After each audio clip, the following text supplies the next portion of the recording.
Oeste com Elas, entrevista. A gente recebe agora o comentarista político Diogo da Luz. Bem-vindo, Diogo. Uma alegria recebê-lo aqui na Revista Oeste. Alegria toda minha, Adriana. Um prazer estar com vocês aqui, Marina, Paula e com todos que nos assistem. Prazer nosso. Eu gosto muito do seu conteúdo nas redes sociais, de tudo que o senhor fala de assuntos variados. Aliás, combinamos, não vou te chamar de senhor. Você gostaria de comentar para a gente, a princípio, um pouco sobre o que acha que significou toda essa gente na rua ontem, tantas autoridades, discursos impactantes, a discussão para que o PL da anistia seja finalmente pautado? O que o senhor acha que pode ter de reflexos depois deste domingo? Eu acho que é importante, primeiro, a gente separar uma coisa. Estão discutindo muito quantas pessoas tinha lá. Eu não acho que tinha 300 mil, nem tinha 20 mil, porque não cabe tanta gente. Quando falavam lá atrás que tinha 3 milhões de pessoas na Paulista, era uma propaganda que foi passando e virou meio verdade. Se a gente colocar a Paulista como se fosse o metrô da Sé às 6 da tarde, que é extremamente cheio, caberiam 700 mil pessoas de ponta a ponta. Então não tem tanta gente, mas o que importa é que é muita gente, é mais que um estádio de futebol que vai lá por questões políticas. E quando a gente vê um ex-presidente juntando 8 ex-governadores, como bem disse a Marina, porque na verdade eram 8. Um não foi porque ele estava com problemas no Rio de Janeiro. Mas 8 de 5 partidos diferentes, isso mostra uma liderança muitíssimo forte. Não dá para negar isso aí, né? E o povo na rua por livre e espontânea vontade também, né? Num domingo mais friozinho, junto com familiares. E o que eu acho que isso tudo vai levar a fazer, eu tenho muito receio com relação ao processo de anistia, porque eu acho que esse projeto, se passar, tem muito risco de não passar no Supremo Tribunal Federal por inconstitucionalidades. Eu preferia muito mais que se fizesse uma revisão da legislação que foi sancionada até pelo Bolsonaro em 21, que estabelece atentado contra a democracia e atentado violento contra o Estado de Direito. Acho que são 2 artigos fortes demais, que somam penas, dizendo quase a mesma coisa, só ainda 16 anos de pena máxima. Acho que teria que rever esses artigos e exigir que o Supremo Tribunal Federal desse um jeito de dar o direito de recurso para as pessoas. Porque está na Constituição, está na legislação, está nos acordos internacionais que quem eventualmente for condenado criminalmente tem direito a um novo julgamento numa instância superior. E qual instância superior ao Supremo Tribunal Federal?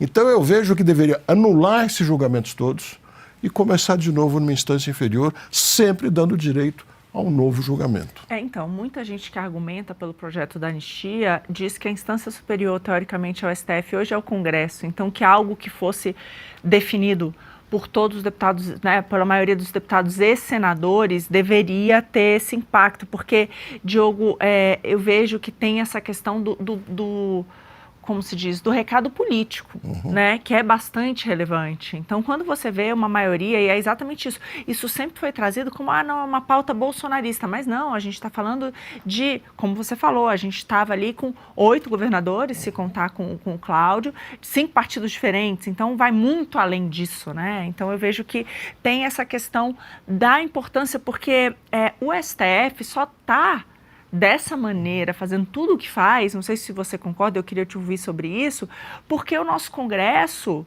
de frouxos, não faz nada. Então a gente vê o STF passando por cima de pautas do Congresso, a gente tem, obviamente, toda essa questão dos 8 de janeiro, mas vai muito além disso. A gente vê, por exemplo, vou dar alguns exemplos, tá? A reforma da Previdência. Boa parte dela foi por água abaixo por conta do STF. Reforma trabalhista, boa parte dela foi por água abaixo por causa do STF. Então, eles passam por cima do Congresso o tempo inteiro. Então, eu vejo que isso acontece, e aí agora toda essa perseguição política e tudo que a gente está vendo, porque a gente tem um Congresso de frouxos, que não enfrenta, não coloca limite. Eu queria te ouvir sobre isso. Concordo plenamente com o Congresso de frouxos. Inclusive, eu me pergunto todo dia, o que eles estão esperando para apresentar um projeto de emenda constitucional que limite em 2 mandatos presidenciais? Nós temos o risco de ver o Lula 4ª vez como presidente. E aí, independendo de quem seja o presidente, você não pode ter uma pessoa 4, eventualmente 5 ou 6 vezes, porque não há um limite. Desde que a pessoa descanse uma eleição, ela pode concorrer mais 2 vezes e ficar muito tempo. O grande mal disso, mesmo que seja um excelente presidente, ele personaliza demais toda a estrutura de governo, nomeando juízes em todos os escalões, diretores das agências reguladoras, das estatais, criando estatais, e isso fica impregnado com a personalidade da pessoa. É muito ruim. O Congresso não fala nada sobre isso, muito provavelmente porque tem muitos prefeitos ou pretendentes a prefeitos que querem ter 3, 4, 6 mandatos como prefeitos, então não enfrentam isso. Mas nós estamos falando de presidente, vamos pelo menos para presidente estabelecer 2 mandatos é o limite. Assim como é nos Estados Unidos. Os americanos perceberam, depois que Roosevelt, que foi tido como um bom presidente, teve 4 mandatos, falaram, não pode acontecer porque ficam vícios ruins. E mudaram a Constituição, nunca mais aconteceu. Diogo, eu queria perguntar para você a sua visão sobre a reação da esquerda em relação à manifestação que teve ontem. Porque, assim, eu vi diversos parlamentares, personalidades de esquerda falando que flopou, que não deu certo, que não tinha ninguém, que Bolsonaro está acabado, que a direita acabou e que não sei o quê. O que você acha sobre isso? Você acha que é uma proteção ou eles estão tentando alguma coisa a mais? Infantilidade, eu acho que é pura infantilidade. Eu recebi, era antes da 1h, quando a coisa nem estava acontecendo de verdade, muitos dessas mensagens dizendo, flopou, a nossa manifestação foi maior que a de vocês, tal. Quer dizer, conversa de criança de escola, na verdade, né? Ridículo. Eu acho que não tem como levar a sério, né? Não tem como levar a sério, não tem como levar a sério. Mas eu queria comentar mais uma coisa que eu acho que fica como rescaldo dessa manifestação e da percepção de que a direita tem força. Goste ou não goste, a direita tem força. Eu acho que o julgamento do Bolsonaro vai demorar e, na minha opinião, é mais provável que ele não seja condenado. Porque a condenação vai gerar uma reação ainda nessas eleições. Eu acho que esse julgamento não se encerra antes das eleições do ano que vem. Por algumas razões. Primeiro, que politicamente vai ser desgastante para o Supremo e para o governo federal, porque de alguma maneira reflete no governo federal também. Segundo, que tem muitos recursos que vão acontecer. Se, por exemplo, o Bolsonaro pedir, e eu acho que vai pedir, a oitiva de testemunha no exterior, digamos que ele queira ouvir o Eduardo, filho dele, que está morando no exterior, é um direito dele, ele pode nomear 8 testemunhas. Isso vai por carta rogatória, demora um tempão. Ele pode pedir também a oitiva de alguma testemunha da embaixada da Hungria, onde ele esteve. E é todo o direito dele. Aí vai a carta rogatória lá para a Hungria. Vai demorar um bom tempo. E todos têm o direito de fazer isso. E cada vez que aparecer um caso novo, uma prova nova, um indício novo que se coloque no processo, dá direito a mais recursos de defesa. Então, para mim, o mais provável é que isso passe das eleições do ano que vem e aí passe um pouco esse efeito político e ele não seja condenado. Mas vamos lembrar aqui que o Bolsonaro já foi considerado inelegível 2 vezes, né, por abuso de poder econômico e abuso de poder político. Você está dizendo, não vão botar ele na prisão porque ele se tornaria um Marte, né, e isso seria algo muito forte para a direita, mas você concorda que por essa inexigibilidade ele não concorreria de qualquer maneira. Exatamente. Eu acho que a inelegibilidade vai ser mantida. Até porque essas discussões não vão voltar à tona antes das eleições do ano que vem. Então ele fica inelegível, mas não preso. Essa é a minha opinião. É a forma que mais enfraquece a pessoa. Né? Porque se prender, como você disse, ele pode virar um mártir. E os argumentos me parecem pouco consistentes. Eu acho que politicamente qualquer um pode criticar o Bolsonaro, o Lula, quem for. Politicamente é um direito. Agora, penalmente é uma coisa muito mais séria. Eu não enxergo aonde haja motivos para colocar o sujeito na cadeia por ter tido conversas. Se agora conversas forem tentativas, não vai sobrar ninguém. Mas, Diogo, deram 14 anos para Débora. Eu acho que vão reverter. Digo, não é mesmo possível, dizendo que é um julgamento irregular. Que isso aconteça. Mesmo dizendo que é um julgamento que não acontece dentro das leis, essa é a principal preocupação, né? Mesmo que o Bolsonaro tivesse o direito de solicitar todas essas testemunhas, não parece que é mais um jogo de cartas marcadas que estão atropelando os passos que deveriam ser respeitados para chegar logo nos finalmente que eles têm esse objetivo? Eu acho que tem cartas marcadas, sem dúvida alguma, mas tudo isso tem uma conotação política. Quer dizer, um objetivo muito mais político do que punitivo. A preocupação, me parece, não é este aqui vai ter que pagar pelo que fez ou não pagar pelo que fez, e sim dar uma mensagem política para o país, que é uma mensagem que eu acho muito nociva. Na minha opinião, todo mundo devia ter o direito de concorrer numa eleição. O eleitor que decidisse se a pessoa deve entrar. Essa é a verdadeira democracia, Essa é a deixar verdadeira o povo democracia. escolher. Nós tivemos o caso do Trump também, que já tinha uma condenação e foi candidato. E tem que ser, daí deixa o povo escolher. Mas eu acho que está havendo um desgaste político e por isso que eu acho muito mais provável que acabe durando muito tempo esse julgamento. Não só por isso, como por razões técnicas. Né? Pode prejudicar o próprio governo. Porque eu vi isso nas eleições municipais. O que eles fizeram? Eles até não permitiram que o Bolsonaro tivesse contato com o presidente do partido, que era o Valdemar da Costa Neto. Então, o meu único receio em relação a tudo isso não é só a neutralização de uma prisão, mas é a neutralização das suas redes, a neutralização de qualquer maneira que o presidente possa se comunicar com a população.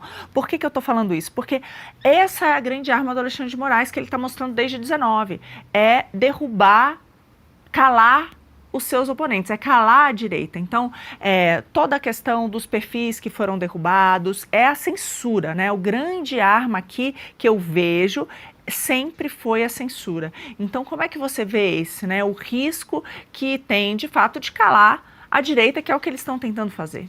Esse risco eu acho que existe, sem dúvida alguma, sabe, de acabar tentando calar. E eu não vejo onde houvesse argumento técnico para tentar calar uma pessoa nas redes sociais, seja o Bolsonaro, seja quem for, porque está sendo julgado. Como também não consigo entender se não poderem conversar. Isso não existe, quer dizer, isso em todos os casos criminais, os réus conversam entre si, quer dizer, a gente vê eles quase sempre estão nas mesmas prisões, inclusive. Imagina se o Lula preso não podia ter acesso ao presidente do partido. Não, o Lula deu entrevista. Ele teve visitas Mas a Débora não diárias. pode. Nem o Felipe Martins. Teve visitas diárias, inclusive teve um caso, se não me engano, a própria Gleisi, que acabou arrumando uma procuração com uma advogada dele para ir como se fosse advogada e não a presidente do partido. Você veja, sempre foi assim. Então, a conversa devia deixar. Mas eu tenho um certo receio que haja uma limitação da possibilidade de comunicação. Acho que é muito ruim para a democracia. O horário aqui, 11h53, reta final desse Oeste com Elas. Deixa eu aproveitar mais um pouquinho a nossa participação especial, nosso convidado aqui, Diogo.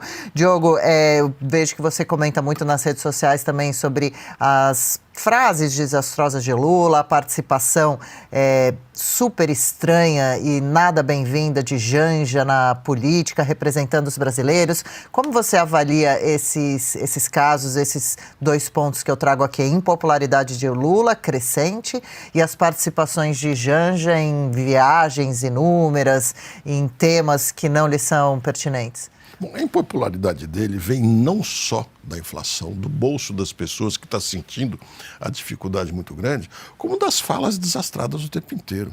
Você imagina um presidente ir no Belém do Pará, dizer que ele come um ovo de ema e que o ovo é do tamanho da cabeça de vocês, apontando para as pessoas. Quer dizer, é um jeito para lá de humilhante. Eu até não entendo como não tem a repercussão ainda maior.